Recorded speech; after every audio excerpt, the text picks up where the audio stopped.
I see both of us on the screen. Yeah. Okay, great.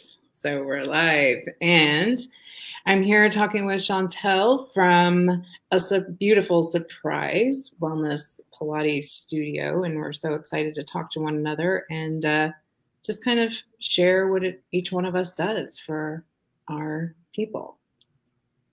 Absolutely. Thanks for inviting me on here. This is my first live through this well, I think this is my first live with like anyone else at the same time. So yeah, glad to be here. Happy to do this with you also, like specifically above anything else. Oh, that means a lot for sure, because well, I know one of the things that we have in common, just to kind of launch into that, is that we've been talking about tapping. So I don't know, I thought maybe if we talked about that, we can talk about how I utilize it in my practice. It was through a mentor of mine, Dr. Steven Sandberg Lewis. He's fairly well known in gastroenterology and naturopathic medicine, and also SIBO. And so he would do it with these patients, and I kind of would follow along as the intern in the room, right? Because some of these patients, they feel a little like, what are we doing? Tapping on ourselves? I'd follow along, and I'd be like, kind of like, wow, I feel better. I can feel that. And so it came to a spring break, and I found the tapping solution. I don't know if you can tell me where you found. And I just kind of spent the whole spring break really getting involved and kind of figuring out what resources they have. And ever since then, I've kind of just followed their summits, and I recommend their resources, the Tapping 101 and some things that they have there. So I don't know, how did you find and utilize tapping? Yeah, it's definitely one of those, it's like quote unquote out there kind of things, right? But I think that it, like, between you and I and everyone that keeps talking about it and tapping about it, it's becoming more and more attainable for anyone, because literally at your fingertips, you can help to calm your nervous system and instantly feel better. And that's kind of the amazing thing, is like you were saying, you're the intern in the back of the room. And sometimes we tap on issues that we don't realize we consciously have, but it helps us. It helps us to just like calm ourselves down no matter what's going on. So I first heard about tapping, oh gosh, it's been over 10 years. And a Pilates client of mine had told me about it. And you're right, like it's a little weird, right? Like she's tapping on her face and she's telling me the stuff that she's saying. But she wholeheartedly believed that it cured her stage 4 cancer. Oh, wow. And so, yeah, of course it sparked my interest. I hadn't heard anything about it. And so I started doing some research on it. And at the time, like some of the places you were just referencing to, that's really all that was doing it, I guess. Yeah. And I just, for whatever reason, I didn't vibe with the instructors at the time, not the physician that you were working with specifically. And so, but now I know that I was supposed to just kind of have that really profound memory in my mind of that one particular client, so that a decade later, however long it's been now, I could be introduced to Jackie McDonald. And so Jackie McDonald, yeah, her system is tapping, just like we would on the meridian lines, on the acupressure points throughout the body system, to heal our past, to heal our physical symptoms, just like what you're explaining. And then the training that I'm going through with her is what's next. Well, if you can cure your past, if you can heal your body, if you can heal the symptoms that are coming up in you and showing up physically as disease, as, you know, symptoms that you're having, then why can't we create what we really want, create what we really want moving forward? Why can't we manifest? Why can't we call in what we really want if we can tap out what we no longer want? Yeah, it feels good when you do tap it out. Like I think of like, oh my gosh, Adam Sandler, just to have a little, but I'm like, tap it out. You just tap it out. Tap it out. Yeah, and like you hear all the time too, like, I want to tap into this. I want to tap into this resource. I want to tap into that part of me. And so, you know, we see it all the time. Actually, like kept a magazine that came in the mail that I didn't order, but like on the main header, it was saying tap into like such and such. And so I flipped through, and it's not even about tapping, but the idea that like, it's, you know, it's out there. So like we literally can tap in what we want. We can tap out what we don't want. Agreed. And I think you and I being in a similar program, like we see things as if somebody gives me information or a script, or I'm even watching a a webinar, and if something resonates, like I can tap, I don't know about you, but this is like my universal tapping point. Or I'll tell patients, like, I don't know, I can be sitting in the parking garage of I'm going in to see my accountant, and I might be tapping, you know, just because it's not my area of expertise. I do like and trust them, but like, it's just something that gets my nervous system zhuzhed up. So I'm curious, since you have your Pilates studio, do you see a difference in people who do tapping in their body structure and or like how they proceed or improve? Can you? Absolutely. Yeah.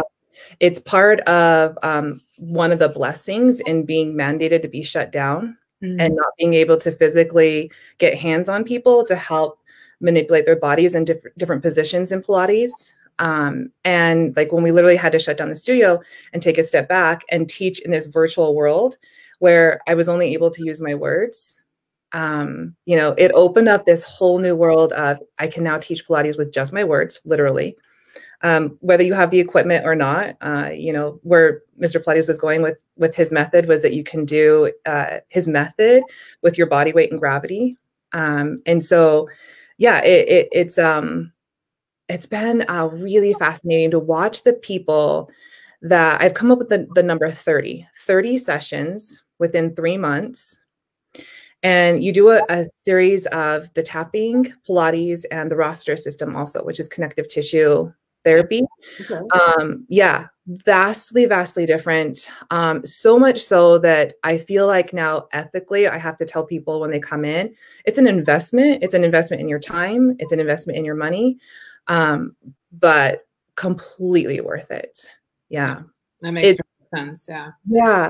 It's actually at the point where, like, as I'm watching them when they move into groups, the people that are doing these like really good amounts of private sessions, one-on-one, when they move into the groups, I might need to create, like, thinking ahead, different groups for these people so that we can keep progressing them appropriately, you know? Wow. The idea is, yeah, that the other 5 people in the group would then be inspired and see like more of what they can do. Yeah, you know, this is also new since March, so I'm kind of testing it out. But it also came from a famous Pilates quote, which was, in 10 sessions, you'll feel a difference. In 20 sessions, you'll see a difference. And in 30 sessions, you'll have a whole new body. And I've always told everyone that, like, the whole new body comes from the inside. It's from the inside out. Yeah, no, that's important. And so can people work with you then if they're not, and you are in Utah? I'm in a suburb southwest of Salt Lake City, about 40 minutes from like the airport, maybe. But yeah, I'm teaching on Zoom as much as I am teaching in the studio. And, you know, people are finding a 6x10 space in their home, and they're ordering equipment, and they're joining us for Zoom classes. It starts private, you know, and then it moves into where I wear a Bluetooth and I walk around the class and I'm teaching, and then they're feeling like they're part of the class. They're feeling, you know, it's the you know, the collaboration that I think, I believe in group healing. And so it's great to have the one-on-one coaching with me so that you can, or any of the other teachers that are in the studio, so that you can get the foundational work down, the form down. And then what takes that to the next level is really being in a group setting with like-minded people to help you. Well, I think it's nice. At least I know we're seeing the half cup, the full, or the glass half full kind of energy, right? With the situation. And I bet that's even nice for people that maybe, let's say the excuse might be because of time. Well, now you are right in your house and oh, but I miss the camaraderie of people. Well, you know, you're kind of touching on all of these things. And it's also nice that somebody gets to invest in the equipment, because that shows their commitment, right? And or they can keep it clean themselves, right? They're just kind of, they have that there. So that's amazing. I remember having my little, like I want to call it, was like the Home Shopping Network reformer, you know what I mean? Like, oh, you did? Oh yeah. I love that thing. So, but I always wanted the really nice, like, official, you know. Yeah, and that's actually a really good point, that it doesn't have to be, I mean, you're looking at like around $4,000 for a really good setup to start. You also can start with a Pilates mat, which is not a yoga mat. A Pilates mat is very, very different. And it's, I think it's $585 or $595. I have like the links on my website, actually, you can go to, which gives you a really good start into the Pilates world, so that, you know, most people know what reformer is, but reformer is just one of the apparatus of many that Mr. Pilates created. So, you know, say that you don't want to like go that investment to start ahead of time. And I understand that. You could start with something like literally just logging into a Zoom and having a session with me, just moving, before you even invest in the mat. So, you know, I used to shy away from that too, because like you said, it's, you know, you would hear things like, well, how much do you pay for your coffee every day? Or how much do you pay? Like, we're spending money in other places where it's an investment, but it's an investment in a way that will completely change your life. You know, how you feel, how you roll out of bed, how you go to sleep, and everything in between. And so I'm at the point in my life where, like, you know, I don't know, maybe it's because I'm in my 40s now. I'm just like saying it, you know, like, it's worth it. You know, like, what do you want more?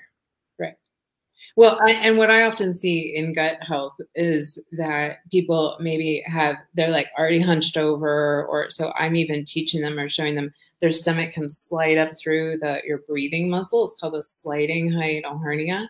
And so I might utilize visceral manipulation to physically move it down, right? But then I'll watch that patient slouch, you know, on the exam table, and I'll be like, actually, we need to do some, you know, positioning, some posture, because when you slump and slouch like that, you're creating internal abdominal pressure, and that stomach can just slide right back up and take away all this that we just fixed. And so if they might have a partner here or something, I'm like, you get permission to kind of give them a nudge, or it's called Brugger's position, which is technically a physical therapy. But like, I'm having people, right, like, get that posture, engage their rhomboids, and then push their head back, because I don't know if you see this. I saw it yesterday walking back from the grocery store, this forward head, I call it phone head. And he had this major curve in his, you know, just kind of up against a wall, slumped over reading his phone. And I just thought, oh my gosh, I just want to put him in Brugger's position right now and like pull the ear over the shoulder, so that we can get that alignment. Because I look at how many people have head or neck, you know, soreness or headaches, and they connect it to their gut or their SIBO. But I'm like, actually, you have horrible posture. Yeah. And you have, the analogy I'll use is, okay, so let's say you're on Survivor, the reality show, for the last 100, you know, for the $1 million. And I'll say, would you rather hold a bowling ball, which is your head, right, at a 90-degree angle, or a 45-degree angle, and continue to hold that 8-pound, you know, bowling ball? And when people can kind of visualize that, can't really see me do it very well, they're like, oh, right. I'm like, it's the same thing of your head. If you're like stretched out like this versus in proper alignment. And so that's what I really like about talking to you, is that I see that you do, let's call it, if I may, and you can correct me, it's more like traditional, if that's the correct word, or like, does that make sense? Like, every time I've heard you speak, it's been like, I really appreciate that's coming from the originator, or from Joseph Pilates. Like, this was his main intention, and here's why I really, you know, kind of stick to that, because it makes a lot of sense to me. Yeah. Yeah. I'm still thinking about like the hernia example that you just gave, because it's something we talk about all the time is posture. But having that like visual of what's going on actually in my stomach is making me want to sit up even taller. Yeah, right. So yeah, thank you for that. And like you said, that our head, when people, we give people the visualization of like, our skull literally sits just on top of our spine. And so when you think of like, yeah, a bowling ball, like, do you want to hold your head, you know, and like all of the disconnect and the tightening you're going to have, impinging nerves. And yeah, it's a simple fix for the most part, you know, like maybe even just you in my head now thinking, like reminding myself to sit up taller as I'm driving and sitting at my computer a lot. Yeah, that's the perfect one, is driving. I say, put your head in that headrest, and just for every stoplight or whatever, just really get into that position. And then, yeah, Yeah, I do that. I do the the boop back a Yes. lot. But yeah, More. to answer your question, yeah, you could call it traditional Pilates. There's anyone out there that might be watching this, there is some stuff going on in the Pilates world right now, which I'm glad that we're talking about it because I've been teaching for a really long time. I want to say like even before Pilates was a household name. And so while I'm really, really grateful that Pilates is a household name, there's kind of like that double-edged sword, right? Where what I like to tell everyone is if you've tried Pilates and it wasn't like, where have you been my whole life? Please try to find another teacher, another studio, because it absolutely can be life-changing. And so, yeah, I do teach the way that Mr. Pilates, that we believe he intended his method. He wrote 2 books. We're limited into what we can see in videos of him. And like photos of him. We're actually really limited just legally as to what I can even like even almost speak onto it. But like the books that he wrote, it's very, very obvious that he wanted everyone to be able to do his method, everyone with a spine. Is what I like to say. So somewhere along the line, Pilates became this very westernized, like, I think of it like a middle-aged woman who has time to lunch and has all this extra money and wears like fancy leggings. And, it's become that kind of thing. And so I'll get calls all the time that, well, actually yesterday I got a call from someone that said, I was driving past your studio with a friend and we were just looking through the windows because she told me about you. And like it's the anticipation of even going into a Pilates studio that is like, yeah, like it's like revved up these emotions in people. I think because of like the stereotypes and stuff that's out there. That's my perception anyways, because of what I see when people do finally call me and they're like, well, I need to lose 40 pounds. I need to lose 50 pounds. I need to lose 100 pounds. I need to lose like this amount of weight before I start Pilates. And my answer is always, yeah, it's heartbreaking, right? And my answer is like, absolutely. You need to start Pilates when you have like a body to move. That's my philosophy and that's how I teach. And it's the culture that I'm creating in my studio as well.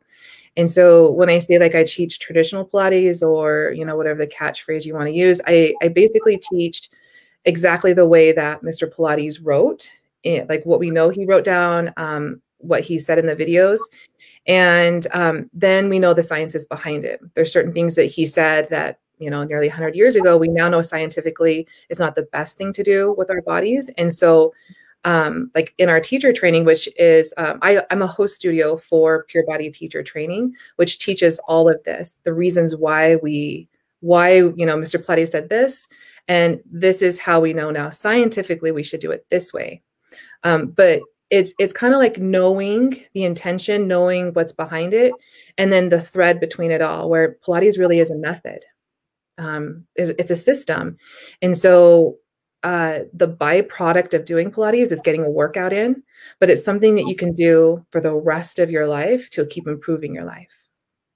I like that. I think you did an amazing job explaining that. Excuse me. And that's more of like when you hear the word Pilates, right? It is originating from this human who, and I appreciate what you said, really just intended it for everyone. And I appreciate also what you're saying, that maybe if you've seen it be this way or that way, let's call it maybe the, the Hollywood version versus the everyday version, which is it's for everyone. Right. And I think that's amazing because you're also giving a range of saying it can just be your body weight, and then you can upgrade to a mat if you're falling in love with it, right? And hopefully, for your goal is for everybody to fall in love with Pilates. It sounds like, and you're inspiring me. But you're right. There's a Pilates studio across the street from me. I could throw a rock over there, and I was a little intimidated myself. So I appreciate what you're sharing, because in my practice with people with gut health, I'm also looking for what activity can they do. And so oftentimes they might be restricted, or let's just say with SIBO, there's people who have, and I'll highlight maybe women, but men explain this to me too, that they have the bloated belly. So maybe they just don't feel comfortable going into the studio. you know, or in the morning they feel good and their outfit feels right, but by the afternoon they look 6, 9 months pregnant. Mm. And they're embarrassed, or their clothes don't fit, or they're uncomfortable, and then they don't want to go to the afternoon Pilates class, or, you know what I'm saying? They don't want to be pushed in half or fold over, or in some cases like that sliding hiatal hernia, I do have to tell people, don't do inversions. Right. Right. So Even forward flexion a lot. Yeah. yeah. Yeah. Well, kind of been like, holy crap, how did that was part of my problem, is every time I go to yoga or every time I go to such and such, breathing, and it can help. But yeah. Yeah. Well, so this is what it's your, like, what you do, I feel like is so forward thinking. And so when I first met you, I was like, this is what I've been waiting for. Like, you are who I've been waiting to refer people to as well. Yeah. And I shared with you a little bit before we hopped on this live that I was looking into epigenetics. I was curious about it.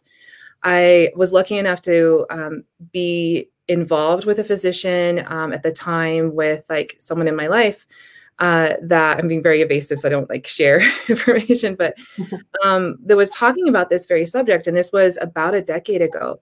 And unfortunately, she was the only one in the field that was talking about it. And so, like I was sharing with you, I am so glad this is coming to light now. We live in a society where we want scientifically to prove a lot of this stuff, which I understand, but thank goodness I'm also alive still, that I can see this come to light. So would you even share like what you do? And specifically, like, fascinating to me is the epigenetics. And then like, that's how you get into and how you help people heal. Sure. Well, so I'm in medical school, and I didn't know, but instead of being a fall admit, I was a winter admit. And so anyway, they combined the fall with the winter, and I started out in 33 credits of medical school. And so let's just say that was a little bit of a whoa. And biochemistry was really overwhelming for me, and yet fascinating, because I was like, oh, wow, I want to understand this process that so many people were just into like memorizing it to get through the test. And so I just find it interesting, because I was in this, like, I'll call it the social dilemma of like, oh, I really want to know this. I'm like, my brain is a sponge and I want to understand all these details, to I just need to move on and go on to the next thing in med school. And the reason I tell this is because I was embarrassed of a board exam that I had to take twice. All right. It was a basic board exam. And so I had to study biochem again. And it was like, I kind of wanted to hide it from any colleagues or any other students. It's so competitive in medical school. Yet then we become interns, and we're in a conference room about a case. And I'm just like dropping things like, oh, well, this is this and this is that. And people are like, how do you even remember that? Kind of giving me a little sassy. I was like, oh, I thought I was the one behind. Right. And then it was like, oh, interesting. Here's biochem coming up in every single one of these cases. Well, at the same time, there's a colleague of mine, his name is Dr. Ben Lynch, and he's a cellular microbiologist and also a naturopathic doctor. And he came up with this website, mthfr.net. And it's a memorable acronym, right? And so other classmates, they're like, oh, check this out, MTHFR. And I was again like, I'm so busy in school, I don't have time for this. But he really launched a lot of this information. And then as I graduated and I'm practicing with my colleagues in SIBO, I very quickly saw an association of like, there's more to it than just this algorithm. And we don't just need to get rid of the bacteria that are in the way. There's a reason there's the bacteria there in the first place. And there's a reason they're wreaking havoc in this particular person in this way. And so I really started to dabble now that I'm a graduate. I was like, oh, let's go back to that Dr. Ben Lynch. And from there, I really got hooked on his information and his delivery, and attended every single one of his conferences. I've read his book. I'm one of 2 doctors in LA that's on his physician's directory, because I just super nerd out to this. Okay. And he has a report. And for example, in treating SIBO, if anybody's heard the term lipopolysaccharides, which are LPS, these are the outer shells of the bacteria. But I went ahead and looked at this report from Dr. Lynch. It's called Strategy Report. And for 6 months, I just followed the lipopolysaccharides on every single pathway. And I just wanted to understand and ingrain that, like, okay, how is this ebbing and flowing in people? And then for another 6 months, I looked at estrogen. And I just really kind of look, listen, and would feel kind of with my clients, like, and patients. For example, I might have seen on one pathway, oh, this is a cofactor for this thing that we're trying to accomplish. So I would give the cofactor thinking you're going to help accelerate, in that direction. And yet I would get this really loud, like, uh-oh, don't do that.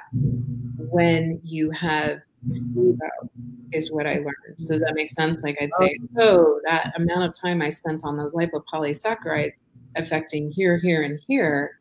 That's when you have SIBO. Now you lift SIBO off, you remove the lint from the dryer vent or the smog from the air, and now we might be able to utilize that cofactor, or we might need to shuffle the deck and kind of come at it from another angle. So that's what I mean by often I am using my intuition, because we can have all kinds of information. A great example back to MTHFR is I am homozygous, compound homozygous, or whatever the status is, which just means they're getting it from either one or both parents. Well, I happen to be compound homozygous, got it from each one of my parents for MTHFR. And so, yeah, that does mean that I can have up to 50%, it's not guaranteed. That's what epigenetics is that you might have a potential to have a decrease of enzymatic function by 50%. So again, I look at that. Well, do I have SIBO? Because SIBO is going to reduce that maybe even down to 75%. Do I not have SIBO? And or my genetic tendency may be this. So what can I do to enhance it so that I have better function? And that's what I've focused my practice on, since instead of going to the algorithm for SIBO, and I call it running through the hamster wheel, doing that over and over and over again, I then was like, oh, wow, if we know this more about you, the N of one, and what your makeup is, what's your foundation versus mine versus yours, right? Where did I grow up in? How do I respond to things? What do I tap on versus what do you tap on, right? These are all things that I then refer to as epigenetics. And it's nice, the CDC even has a what is epigenetics, and that's what it's saying. It's like you have these on-off switches that we can turn on and turn off via our emotions, via our mindset, via our body structure and what's being impinged, or fascia's tense over here. And yeah, so it's just a nice way to do an overall wellness. And oftentimes I have colleagues that say, or even patients, clients, they'll say, well, I'm taking blank for the blank.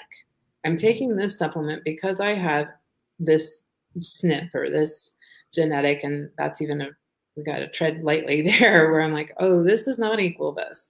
They're working in concert together, and you don't just take said supplement because of said genetic mutation, let's say. And in fact, oftentimes by way of taking that supplement, it can be causing more issues.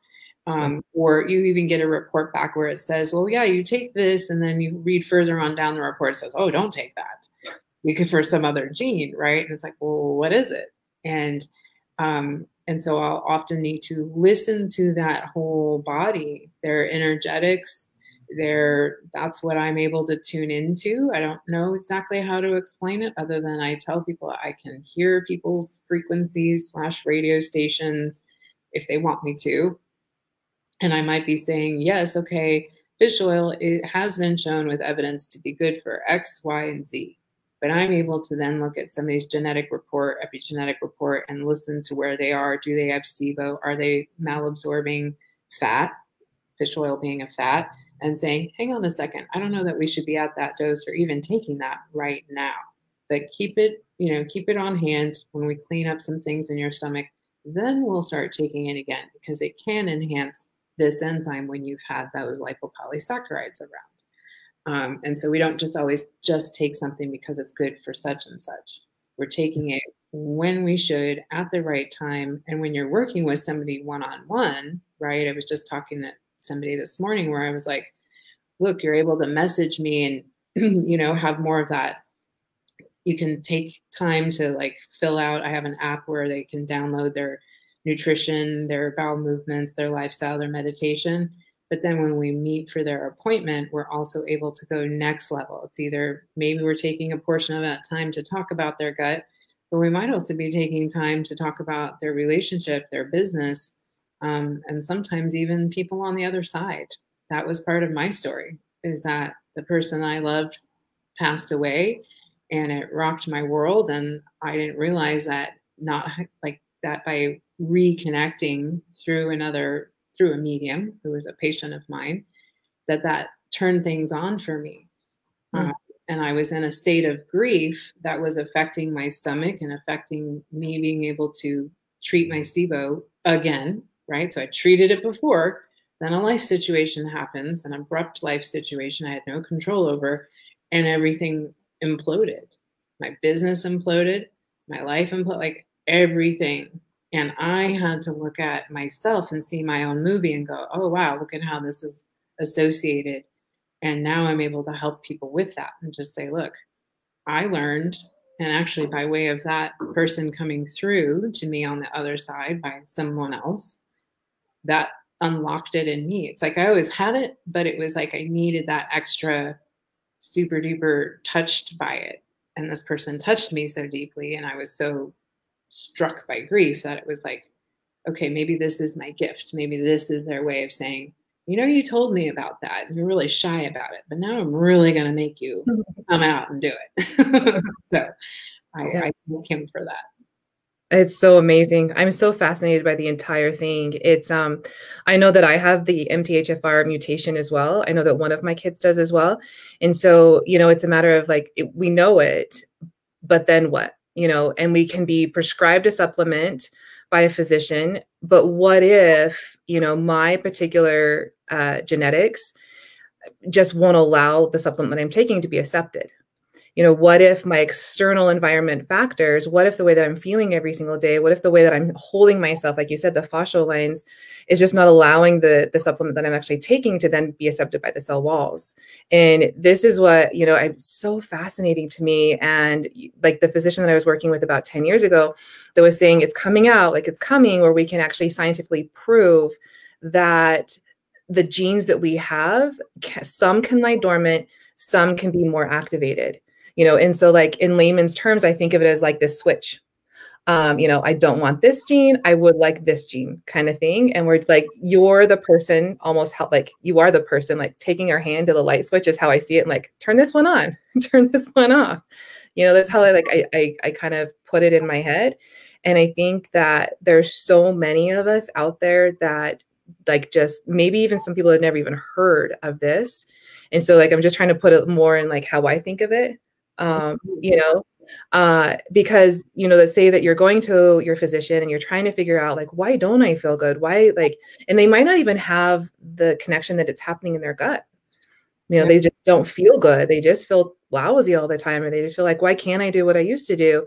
And so I think all the more reason why, to work with you, honestly, you know, like we were saying before, it's your life, it's your health. So, it's so fascinating. I wanted to say, like, thank goodness you didn't pass your boards on the first time. Right? Because we wouldn't be here right now talking about this. No, and I just talked to a clinical pharmacist yesterday, and I shared that with her as well. And she's like, you know what?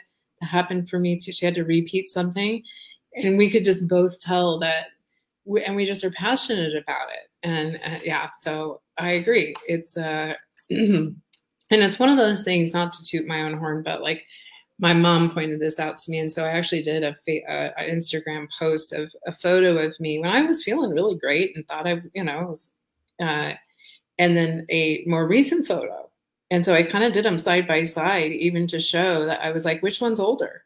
And you know, even I was surprised. I was like, wow, you know, so like you're saying with that on off switch, that I think we can also mentally, with our mindset, decide, right? As our coach tells us in this book, I'll just highlight, I have it here always. A decision, one of the chapters is to decide to be healthy. So yeah, I like the fact that my mom has said, you can just see how as more as you're learning, it's like you are getting better with age. Mm-hmm. And she's like, you can be that's not, I'm trying to be the poster child. I'm just trying to show people, look, I practice what I'm telling you, and you Totally. do. Yeah. That makes a difference. And that we both want to be approachable to people, because I didn't always look like this. I didn't always have success. There were times when I would have been that person calling you saying, oh, I can't come in because I need to lose X amount of weight first. And so I appreciate that there's someone like you that answers that phone and says, no, you're accepted. You're welcome here. In fact, Oh, come in, so that's amazing. yeah. That's probably my only prerequisite, I guess I should say, is you just have to be kind. Like just be kind and just show up and want to learn how you can help help yourself even more. And I think like though that's what we are too. I was even thinking like even someone that might see that book and be like, the power to like, how do I even get to the point in my life where I want to read a book like that, where I even believe that I have the power to make a decision, let alone the decision that, I'm really looking for. But it's literally just like taking the step to make the call and like trusting us, like you said, that like we're real people. Like we've lived through it. I like to say that the universe tests me a lot, and not even tests me, but the universe puts me through stuff that I feel like, oh, so I need to practice what I preach. Okay, got it. Right. Or I need to invest in my health or my business we know, but I know for myself at least, I'm like, I know I need to spend that money for me to get to the next step. Like I just know it. And that's that part that we're blessed to have that, like, oh, I've just decided. Yes, I am investing that money because I'm at this age now. My mom taught me for years. I was the sales rack junkie, and she just will let me. She'd be like, okay, you go for it. Of course you want to get that deal, right? Yep. But then later she'd be like, isn't it better to just get exactly what you want when there's a reason it's on sale? Sure, certain companies will have their seasonal sale, but I'm like, and create it for yourself too. Yeah. I had this one Patagonia jacket for years, right? Versus who knows how many I could have gone through if I didn't, choose quality. So, well, excellent. How do people get in touch with you? They can go to my website, which is abeautifulsurprise.com, and surprise, I spell it with a Z. And they can find my information there. I am going to start doing in December. If I say this out loud, it's going to happen. So in December, I'm going to start doing some more Facebook Lives. I think what I'm going to do is commit to 11 times in the month, and then we'll see where 2021 comes. But I'm starting a new membership just for tapping so that anyone can do it anywhere in the world. And, like a lot of us really love acupuncture. And so like, if you can't get into your acupuncturist right now, a lot of things are like going back into shutdown. This is something you can do where you don't necessarily need to see anyone. You can do it in the comfort of your home. And, maybe not even live with me, but like watching the playback. So yeah, probably going to my website would be the best way to get a hold of me. Okay, excellent. How about for you? And for me, it's definitely intuitiveedgedoctor.com. That's where people can sign up for an insight session to learn more about working with me one-on-one for about 6 months is my minimum program. And I also have a activating meditation, a 10-minute guided activating meditation. What that means is it's binaural beats that I like to multitask. So I often do my unguided binaural beat meditation while I'm tapping, and I'm like, got my meditation in for the day, Oh my gosh. Right. So like, yeah, I've admitted to one of my coaches recently that I will fast forward through meditations. Oh, and I'm like, oh, like it defeats the purpose, but that's also, I have a 3-minute, a 10-minute, and I just feel like even if you do the 10-minute, like you're accomplishing it. It's the feeling like you're not accomplishing it, or I'll start meditating like it's a diet. It's like, no, you can figure out how I can meditate in the shower. Or I found out with one patient, your meditation is when you're exercising, when you're on the treadmill, you're meditating. Right. Oh, for sure. And how can we just maybe add, and I like the binaural beats just gets me in that state. And there's research that shows it's helping getting in the right brain after a certain time frame. So that's another enhancement in my program. And I wanted to share that with you with tapping. I might see if you feel a difference. Yeah. Oh, for sure. Yeah. That's something yeah, it's where I mean, I've been a runner for years and didn't realize that when I was running, it really was a moving meditation. And I didn't realize until I started tapping that that's what I was tapping into, where it was no longer physical. It was like the power of the mind over the matter. Yeah. So like it's just it's so cool how everything's like coming back to what I'm doing now. Yeah. And So somebody might not know that, right? It's like, oh, I'm not meditating. I'm not being good. And then I was able to see in this, well, no, actually you are. This is your meditative practice. And we'll multitask it and go, you've exercised and you've meditated today. And they were for sure. like, thanks, you know? So, Yeah. but if somebody needs help, then they're new to it. That's actually how that person came through to me with my grief. Like that's how they channeled this person. They said, I was meditating. I was like, I'm going to meditate for I set my phone for 5 minutes. And then plink, she came through as a text. And I was like, whoa. Mm-hmm. And so I just like the fact that this at least enables people to go, all right, I have something that helps me, whether you do it every day, but ideally 21 days helps build a habit. Mm-hmm. And that's an opt-in on my intuitiveedgedoctor.com website. Awesome. Yeah. And then on Instagram, I'm dr.melanie_ND. And then I have a Facebook page, Dr. Melanie ND, for people who would like more information. Cool. So, yeah. All right. Well, thank you so much for being here with me. And I think we might have to do this again. Absolutely. So we'll make that happen. Thanks everyone. Bye. Okay, bye-bye.